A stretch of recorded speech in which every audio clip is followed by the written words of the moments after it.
چین یو داسې پلان لري چې له مخې به وکولای شي سپوږمۍ تر خپل نفوذ لاندې راولي. دا مخ پر لوړېدونکی ستر ځواک لا د 2020 لسیزې په لومړۍ نیمایي کې د روبوټونو په وسیله د سپوږمۍ پر سطحه کارونه ترسره کړي چې کتل یې رښتیا هم حیرانوونکي وو، خو دا اسانه پړاو و.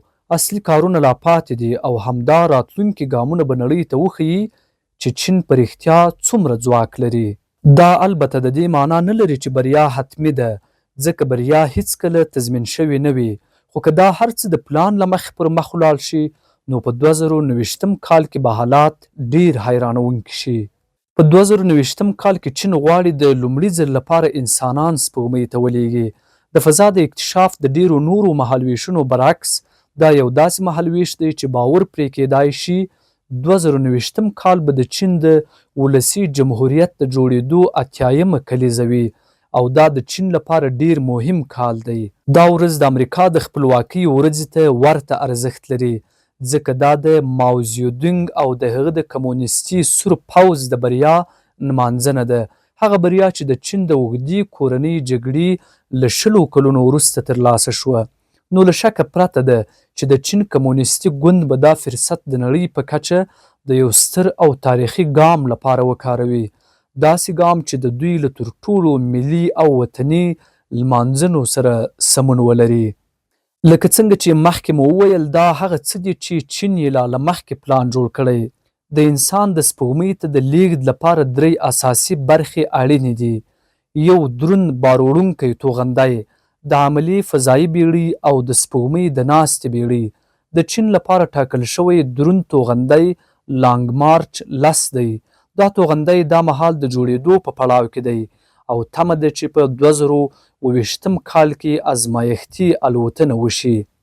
د لانګ مارچ 9 له ډیر خطرناک او ازمایښتي طرحې سره د پرتله کولو پر ځای لانګ مارچ 10 له موجودې چینایي ټکنالوژۍ څخه ګټه اخلي، لکه د YF-10 کیروسین سوځونکی انجن چې دا کار د چټک پرمختګ امکان زیاتوي. لانګ مارچ 10 به شاوخوا 90 متره لوړ 3 پړاوه توغندی وي چې 2 مایع سونګ لرونکي غاړیز بوسترونه او یو مرکزي بوستر به ولري. هر یو به یې له 7 YF-10 انجنونو سره سمبال وي.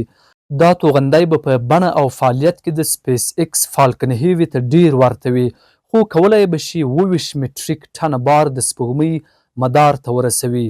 چین همدارنګه پلان لري چې 3 واړه بوسترونه بیا کاریدونکي کړي، یعنی د بیرته ناستې پر مهال به د انجن په مرسته ښکته راځي. خو د فالکن هیوي د پښو پر ځای چین غواړي دا بوسترونه د فولادي موزو په وسیله ونیسي.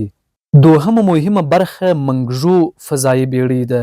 دا بیړۍ شاوخوا 26 مټریک ټنه وزن لري او تر دې دمه به د چین تر ټولو لویه د انسان وړونکې کپسول وي. دا د 3 کسیزې عملیې لپاره د سپوږمۍ تګ او راتګ ملاتړ کولی شي. چین د دې بیړۍ یوه بې عملي ازموینه کړې او تمه ده چې په 2020 کال کې په بشپړ ډول فعاله شي. دریم مهم عنصر د چین د سپوږمۍ د ناستې بیړۍ لانو ده چې وزن به یې هم شاوخوا 26 ټنه وي. دا به 2 فضانوردانو ته اجازه ورکړي چې د سپوږمۍ سطحې ته ښکته شي او بیرته مدار ته ستون شي، ځکه چې لانګ مارچ 10 یوازې 22 ټنه مدار ته رسولی شي.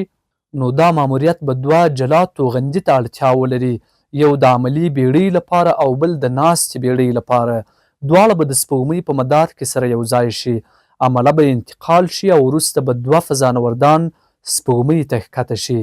که دا کار بریالی شي، چین به دوهم هیواد وي چې انسان سپوږمۍ ته رسوي او هلته به د امریکا د 1960 کال په څیر خپل بیرغ کیږدي. د اپولو ماموریتونو په څیر د چین لومړنی پاتې کېدل به لنډ وي، شاوخوا 6 تر 8 ساعتونو پورې، چې پکې به څېړنه د نمونو راټولول او تجربې ترسره شي. وروسته به دوی مدار ته پورته شي او بیرته ځمکې ته به راستانه شي. چین د دې ترڅنګ نورې نوې ټکنالوژي هم رامنځته کوي، لکه نوې د سپوږمۍ فضایي لباس چې د 2024 کال د سپټمبر 25 یې ژوندۍ ننداره وشوه، او همدارنګه یو کوچنی سپوږمیز موټر چې 2 کسان تر 10 کیلومترو پورې لیږدولی شي.